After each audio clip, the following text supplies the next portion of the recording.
Queridos amigos, sejam bem-vindos ao canal Líder Espírita. Meu nome é Cristina Brito e este é o programa Escuta que aí vem história.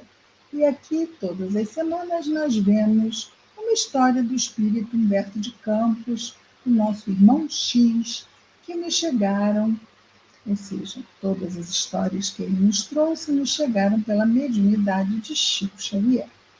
Atualmente estamos lendo as histórias reunidas no livro Reportagens de Além-Túmulo. E atenção, hoje é um dia especial. Por quê? Porque hoje vamos terminar este livro. Hoje vamos ver a última história do livro Reportagens de Além-Túmulo, a história 35. Esse livro é publicado pela Federação Espírita Brasileira. A nossa história 35 tem o título de Proselitismo de Arrastamento. O que é proselitismo? É de nós tentarmos converter o outro. Tem pessoas, né, em certas religiões, que querem converter as pessoas para a sua religião. Isso é proselitismo. E é uma coisa que a doutrina espírita não faz. Ou melhor, o movimento espírita não faz. Os espíritas não fazem. Não buscam converter ninguém para o espiritismo. Cada um que use o seu livre-arbítrio para decidir se quer ou se não quer. É justo, sempre justo, né? Dar a liberdade de escolha que Deus deu, e muitas vezes aqui, às vezes as pessoas não percebem muito que liberdade de escolha é um direito inalienável, o nosso livre-arbítrio. Liberdade de pensar, liberdade de sentir, liberdade de fazer. É claro que com essa liberdade vem a responsabilidade das consequências das nossas escolhas. Né? Senão, nessa vida, levamos conosco para ressarcimentos futuros, quando for usado mal o livre-arbítrio, claro. Muito bem, proselitismo de arrastamento. Vamos tentar entender através da nossa história de hoje. Conta-nos Humberto de Campos, espírito. Virgulino Rocha era médium de qualidades apreciáveis no serviço do bem. No entanto, não conseguia furtar-se a preocupação de insistir com os amigos para que lhe seguissem os passos na interpretação religiosa.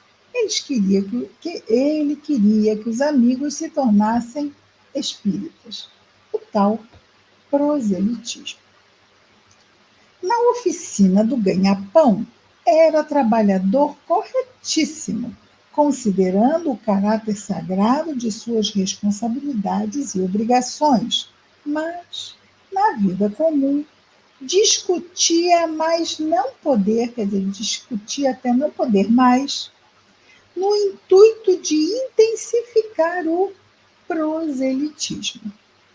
Quando surgiam conhecimentos novos nas atividades diárias, revelava imediatamente a posição extremista. Essa posição de que, olha só, está vendo? É o espiritismo, precisa se converter. E nem escuto esse termo, se converter ao espiritismo, porque exatamente se não há proselitismo, não há conversão, não faz sentido. Mas voltemos aqui ao nosso Virgulino Rocha. Então, ele revelava, quando surgiam conhecimentos novos, imediatamente a posição extremista. Tratava-se de alguém com opinião igual à dele em matéria de fé, estava disposto a todos os favores. Caso contrário, porém, Virgulino se retraía, ou seja, olha só, que maturidade, né? Ah, se professa a mesma fé, eu vou lá e ajudo. Ah, não é da mesma fé? Não tenho tempo. Caso contrário, porém, Virgulino se retraía, se não fosse da mesma fé. Não odiava, mas também não dispensava às novas relações o menor interesse fraternal. Em se aproximando de alguém estranho aos seus pontos de vista, deixava-se dominar firmemente pelo espírito de discussão e disputa.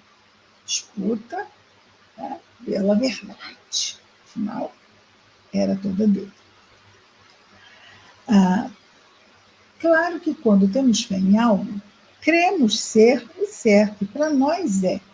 Mas o outro não precisa concordar conosco. Ele pode ter uma opinião totalmente diversa à nossa. E tudo bem. Fique com a sua opinião e nós ficamos com a nossa. Reservamos o direito de ter a nossa e reservamos ao outro o direito de ter a sua. Nesse capítulo, então, de quando surgia algum ponto com alguém, ele ia lá, discutia até não poder mais, como se tornasse um ponto de disputa. Nesse capítulo, não esclarecia nem convidava, preferia arrastar. Então, vejamos que esse arrastamento tem um quê de forçação de barra, como dizemos, não é? Em vão, os amigos espirituais ofereciam-lhe novas diretrizes, tipo, para com isso, menino. Por vezes, contra todas as expectativas, o orientador invisível tomava-lhe a mão e escrevia sem rebuços, ou seja, sem rodeios. Virgulino, porque ele era médium. O mentor mandava mensagens para o médium através do próprio médium. Virgulino, meu amigo, cada árvore tem condições diferentes para produzir. No que se refere à fé religiosa, procede à maneira do agricultor inteligente. Fornece adubos, protege as plantas tenras, não esqueças a irrigação, mas não exijas fruto antes da época adequada.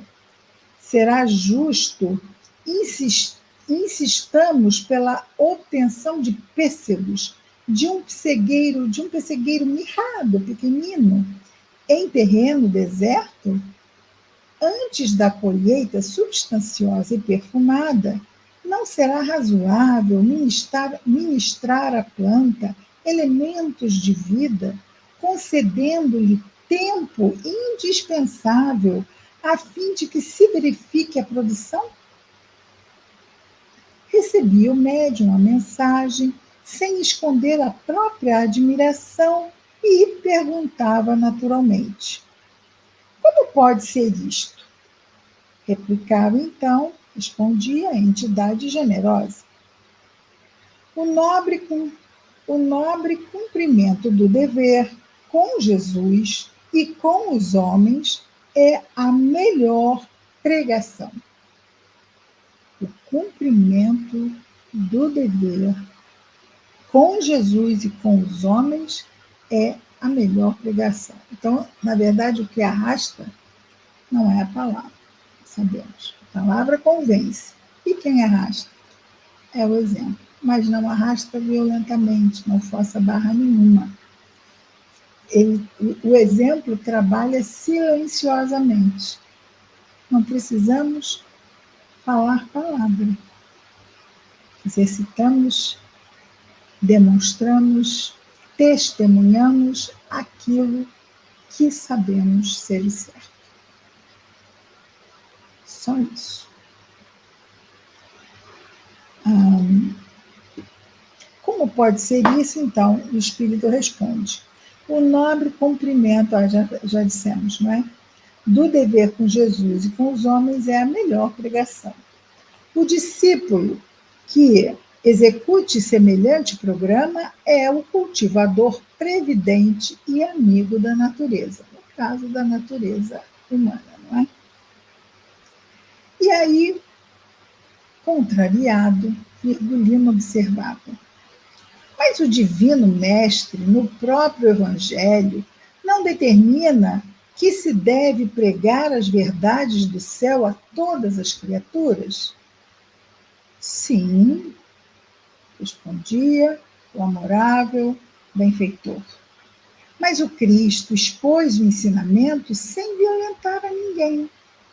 Convidou ao banquete da Boa Nova, mas não arrastou a quem quer que fosse. Além disso, deixou bem claro que vamos dizer assim, que a pregação eficiente não é problema de palavras apenas, e sim de exemplificação. Então, de novo, a exemplificação, ela chega silenciosa. É vista sendo vivida. O aprendiz leal do Evangelho é uma carta viva do Mestre, dizia Paulo, né? Carta viva do Cristo. Todos poderão ler-lhe os caracteres, como se fosse a pessoa mesma uma carta, e afeiçoar a experiência própria pelo padrão da conduta dele. Por quê? Porque passamos a admirar e respeitar aquilo que estamos testemunhando no outro. E isto nos convence da excelência do caminho escolhido pelo nosso irmão de humanidade. Por isso mesmo, continua o Espírito, o homem honesto e trabalhador em todos os gestos do dia está pregando a criaturas que o veem. O companheiro inquieto anotava ligeiramente as considerações recebidas, no caso, o nosso Virgulino.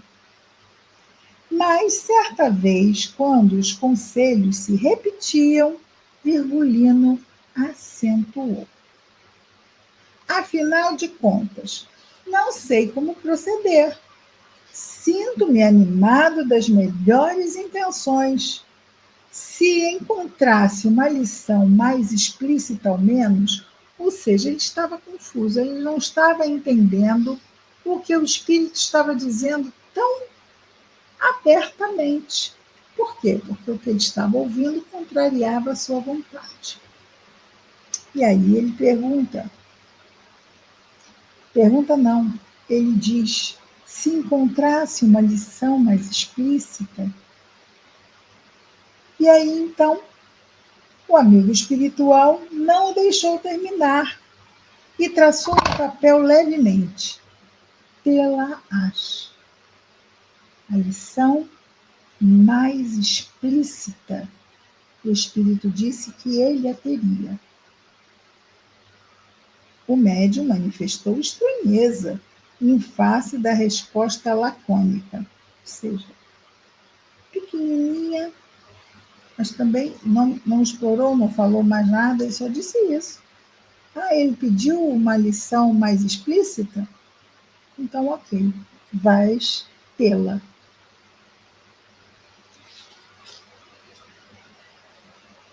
Então, embora ele tenha estranhado a resposta do espírito, continuou nos mesmos hábitos, sem prestar maior atenção ao prometido. Passou um ano e as observações criteriosas não se repetiram mais. O espírito vinha, falava, mas por que ele disse, olha, fala, mas eu estou mesmo confuso. Não entendo o que devo fazer. Gostaria de uma lição mais clara. Ah, então tudo bem, vais tê-la. E o tempo passou e ele continuou igual ao que era antes. Passou um ano e as observações criteriosas do espírito não mais se repetiram. Em razão disso, o nosso amigo, o nosso Virgulino, prosseguia mais ardoroso no trabalho de arrastamento ao proselitismo doutrinário. Os antigos conselhos já estavam quase integralmente esquecidos quando Virgulino conseguiu o que representava para ele uma vitória de apreciável importância. O Jerônimo Castro, seu vizinho, com quem discutira durante 10 anos, Virgulino discutiu com seu vizinho Jerônimo Castro. Rendera-se-lhe as opiniões. Por fim, conseguiu arrastar o seu vizinho, Jerônimo Castro, à conversão para o espiritismo. A cura de um garoto doente inclinara-o ao espiritismo afinal. E o antigo companheiro, seguido da mulher e 9 filhos, colocou-se à inteira disposição do médium para o que desse e viesse, submetendo-se-lhe completamente aos pontos de vista. Então, o que ele dizia lá era como o padre na missa, diante dos católicos. Virgulino não cabia em si de contentamento. Humilde operário em cidade grande, cooperando no seu grupo de realizações doutrinárias, na casa espírita, ao lado de outros inúmeros trabalhadores, não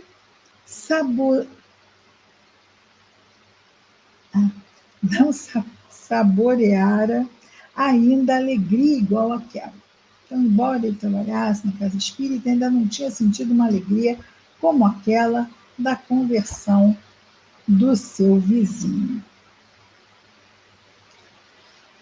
Trazendo as suas ideias mais de 10 pessoas de uma vez só. Por quê? Porque era o vizinho, a mulher do vizinho e os filhos todos do vizinho. Um montão de gente, porque naquele tempo tinha-se muitos filhos, né? Então, está aqui, olha, 9 filhos, 11 pessoas. O vizinho, a mulher e 9 filhos. 11 pessoas, numa tacada só. Não pudera perceber que semelhante satisfação era fogo fato, ou seja, uma alegria passageira, de vaidade mal dissimulada. Na verdade, ele estava se achando o bambambam do proselitismo, né? Cheio de poder para convencer e converter. E que o triunfo fictício era somente agravo de responsabilidades na bagagem de deveres a lhe pesarem nos ombros. Incapaz de comprometer o que reputava agradável sucesso, dava largas ao júbilo infantil e comentava: "Ah, o Jerônimo, vocês hão de ver, a doutrina efetuou notável conquista. Recordemos que por trás de sua figura existe enorme bloco de criaturas a considerar. Os filhos, os parentes todos, enfim, serão chamados à luz da verdade e do bem." E as esperanças lhe brilhavam nos olhos claros e ingênuos. Sim, ele tinha boas intenções, imaturíssimas e, vamos dizer assim, não justificadas a não ser pela sua própria vaidade e imaturidade, não é? Em breve tempo, contudo, a realidade surgia de forma diferente. Jerônimo Castro, o seu vizinho, com mulher e 9 filhos, e os seus não se interessaram pelos ensinamentos que a doutrina lhes oferecia, qual manancial abundante e inestancável, ou seja, fluindo sem parar. Conhecimento do mais alto nível. Mas só que eles não estavam interessados nisso, no caso. O Jerônimo não estava. Em vão, Virgulino Rocha trazia livros, anotações e esclarecimentos. Os neófitos, ou seja, aqueles recém-chegados à doutrina, não queriam saber senão de vantagens. Olha, era, como se diz, aliás, a nossa mensagem hoje de Gotas do Evangelho falava sobre isso. Era a barganha. Eu vou, me aproximo, mas o que eu ganho em troca? Por que eu vou ganhar em troca? Era isso que eles estavam querendo saber. Os neófitos, ou seja, os recém-chegados à doutrina, não queriam saber senão de vantagens. Não desejavam certificar-se de que haviam chegado à zona espiritual de trabalho e realização pelo esforço individual. Apenas saboreavam gostosamente a perspectiva de haverem encontrado guias invisíveis para a solução de todos os problemas do caminho humano. À noite, quando o médium visitava a família, a conversação era quase sempre a mesma. Jerônimo, indagava Virgulino curioso, leu você aquelas apreciações evangélicas que lhe mandei? Ainda não consegui, disse o vizinho. Não posso saber o que ocorre. Tão logo tomo a leitura, sobrevém o sono imediatamente.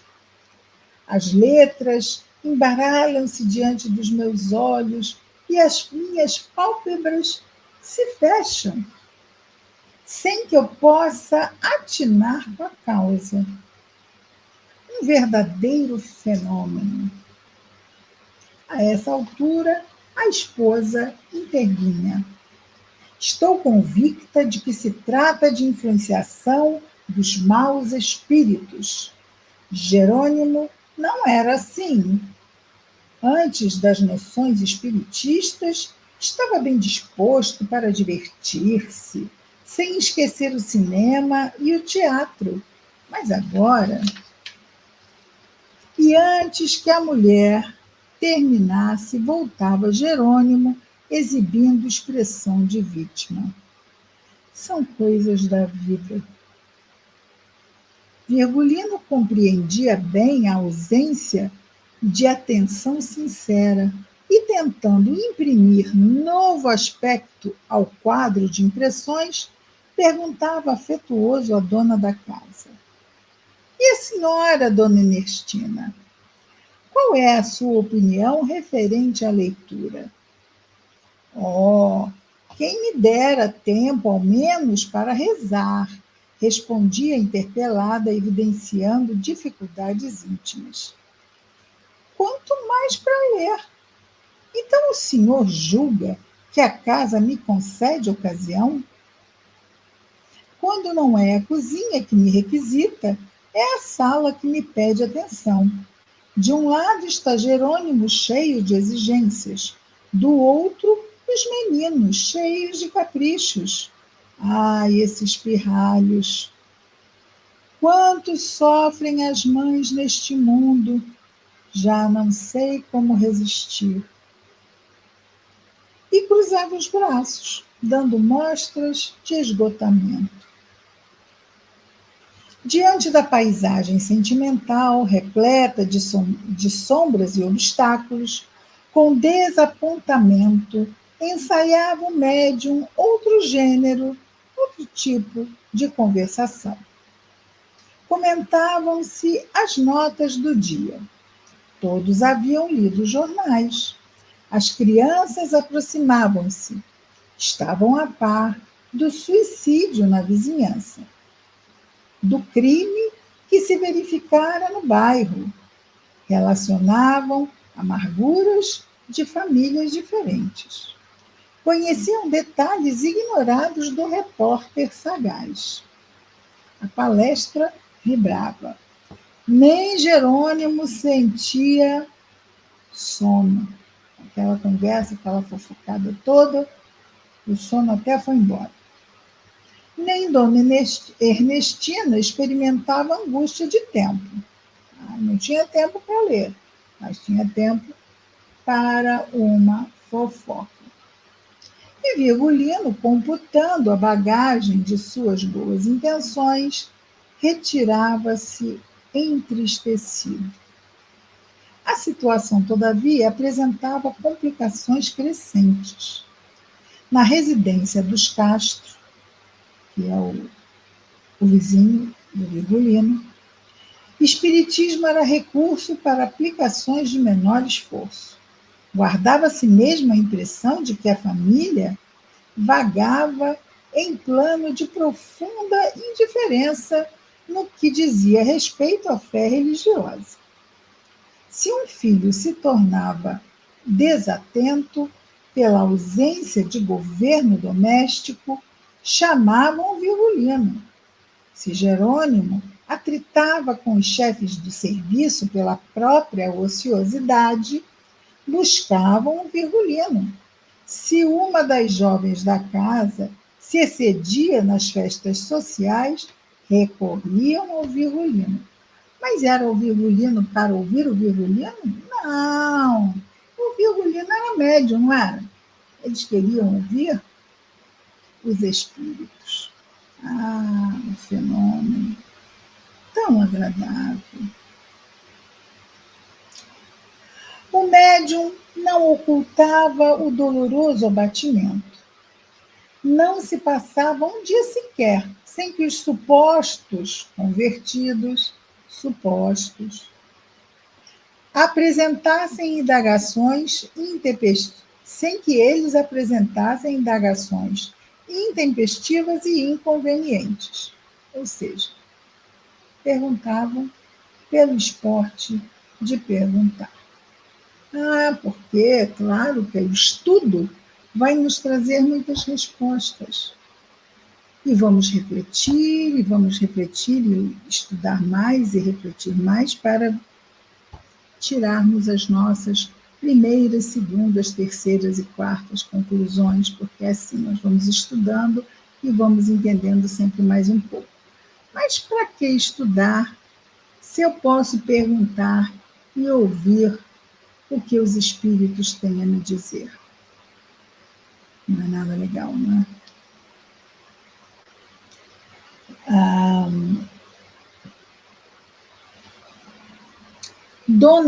Dona Ernestina queria conhecer a intenção dos noivos que surgiam para as filhas, esclarecer intrigas da vizinhança, assinalar as pessoas defeituosas que lhe frequentavam o ambiente doméstico, defeitos de caráter, não é? Enquanto Jerônimo se interessava pelas promoções fáceis, pelos favores da sorte e condescendência dos seus chefes de serviço para com ele. Não gostava aí de trabalhar, já vimos aqui antes a questão da ociosidade. De quando em quando reclamavam do Rocha certas explicações, como se Virgulino Rocha, né? É o mesmo, tanto Rocha quanto Virgulino.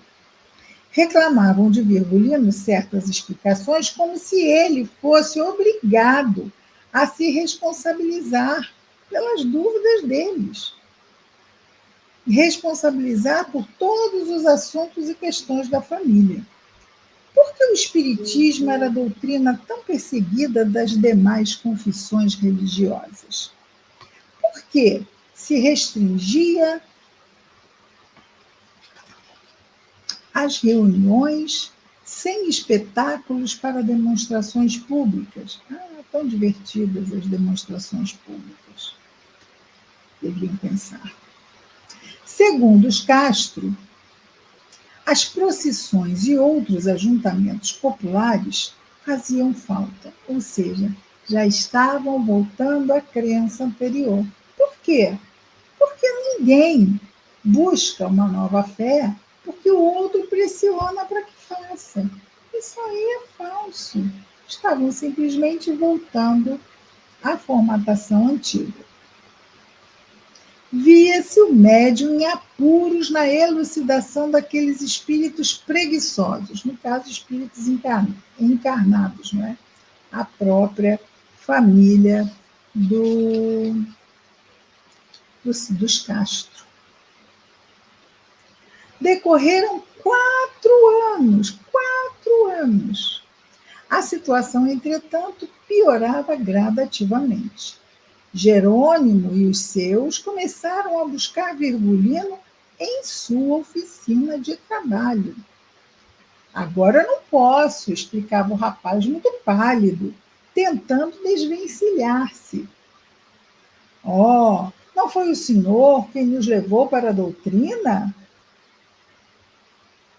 Perguntava a jovem mais inquieta.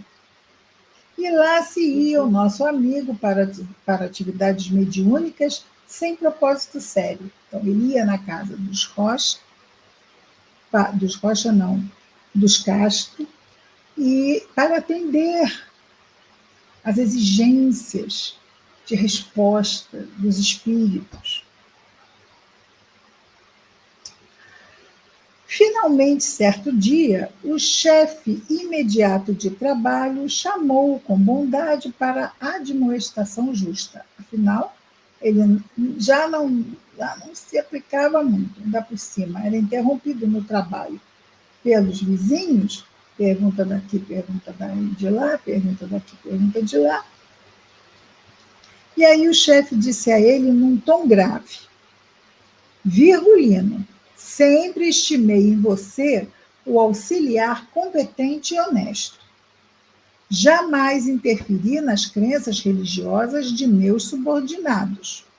Mas a sua ficha de serviço vem sendo prejudicada pelas saídas sem justificação. Desde muitos meses, suas obrigações passaram a ser esquecidas. Na maior parte do dia. É isso que tem acontecido. Acredito chegado o tempo do reajuste. Sempre ensinei a todos que esta é uma casa de trabalho e realização, a empresa. Né? O médium baixou os olhos, envergonhado, e respondeu tímido: o senhor tem razão. Nessa noite chegou à casa, humilde, trancou-se no quarto, na própria casa dele, de Virgulino. Trancou-se no quarto e chorou, em longo desabafo. Implorou sinceramente o socorro dos amigos espirituais. Foi quando reapareceu o antigo benfeitor invisível, dizendo assim para ele. Lembremos que o benfeitor veio inúmeras vezes dizer que não era bom que ele fizesse aquilo. Mas, eu preciso de uma lição mais clara. Vais ter. E aí surgiu o vizinho, a sua lição. A lição que ele pediu. E o espírito disse a ele: por que choras, meu amigo? Cada qual recebe o que pede. Não desejavas uma lição prática? E o médium respondeu em lágrimas: sempre fiz a propaganda da verdade com sincera intenção de fazer o bem. Sim, Virgulino, ensinar exemplificando é seguir os passos do Cristo, mas arrastar é perigoso. Além disso, nosso Pai Celestial concedeu pés a todos os homens, ou seja, queremos ir a um determinado lugar, basta que caminhemos para chegar lá. Né? Não será indispensável que cada um caminhe por si mesmo? Quem espalha a verdade, amando como Jesus amou, edifica na vida eterna, mas quem arrasta uma criatura suportará naturalmente a carga pesada. Essa criatura que foi arrastada vai se tornar um peso, que ela não foi pela vontade dela. Continua adubando e amparando as plantas que aparecem no teu caminho, mas não cometas o disparate de arrancá-las com violência.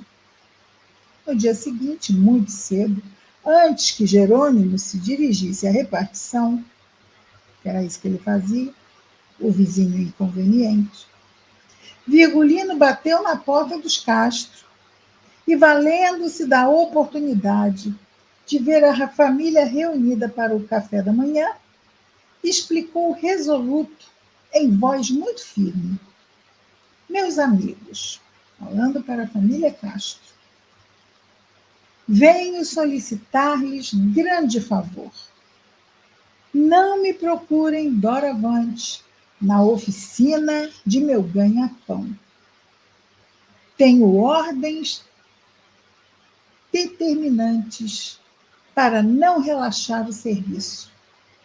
E antes que os ouvintes voltassem a si do espanto enorme, prosseguiu serenamente: não é só isso. Valho-me da oportunidade para apresentar-lhes minhas despedidas. Circunstâncias imperiosas obrigam-me a transferir a minha residência. Que é isso, homem? Respondeu Jerônimo pasmado. Não podemos dispensar-lhe a companhia. E a filha, aquela filha mais nervosa: não é possível? Que será de todos nós de agora em diante? Não foi o Senhor quem nos levou para a doutrina dos espíritos? Olha lá a chantagemzinha emocional. O médium não se deixou impressionar e esclareceu: desfaçamos equívocos enquanto é tempo. Não precisam manter determinadas atitudes religiosas tão somente para meu agrado. São livres para o caminho que melhor lhes pareça. Entendeu a lição? Quanto a mim, devo conhecer minhas próprias necessidades. E nunca devemos esquecer que todos precisamos união cada vez mais intensa com o Cristo. Ele sim é a nossa companhia indispensável. E a dona Ernestina, a esposa, não é? O senhor Castro, disse assim: entretanto, são mais de 15 anos de vizinhança e convivência. Por quê? Eles ficaram como espíritas uns poucos anos, mas já eram vizinhos há muitos anos antes. Foram vizinhos por longos 15 anos. Então, isso não se levará em conta? Quer dizer, eles estavam discutindo a necessidade do Virgulino se mudar. Olha só. Que coisa. E Virgulino, então, esclareceu ao sopro de elevada inspiração e disse assim: Deus opera a mudança para o bem. Então, isso aqui, a mudança ia acontecer e seria para o bem, no caso de todos, tanto para a família Castro quanto para Virgulino. E antes que os Castro acordassem do assombro, estavam pasmos, tão cômoda aquela realidade para eles, não é? Ai, tenho uma dúvida, vamos ouvir o espírito. Ah, e agora isso aqui? Vamos ouvir o espírito. O vizinho esboçou um gesto de adeus, Virgulino, e concluiu: não tenho tempo a perder. Jesus os abençoe. E depois de longas correrias pelos subúrbios, Virgulino Rocha contratou a cooperação de vários veículos de transporte e lá se foi com a família para os confins de Cascadura. Para quem não conhece, Cascadura é um bairro do Rio de Janeiro, da Zona Norte. E ele então se mudou para o bairro de Cascadura, para ter pais que ele mesmo tirou da própria vida quando forçou uma situação com os Castro, praticamente forçando aquela barra para a conversão falsa, né? Porque ninguém pode se converter para agradar ninguém. Isto não existe. Excelente a história, a última história do nosso Reportagens de Além Túmulo. Proselitismo de arrastamento. Terminamos aqui o nosso Reportagens de Além Túmulo e semana que vem estaremos de volta, muito provavelmente, com o nosso livro Luz Acima, nosso novo livro. Que Jesus nos abençoe a todos. Até lá, muita paz.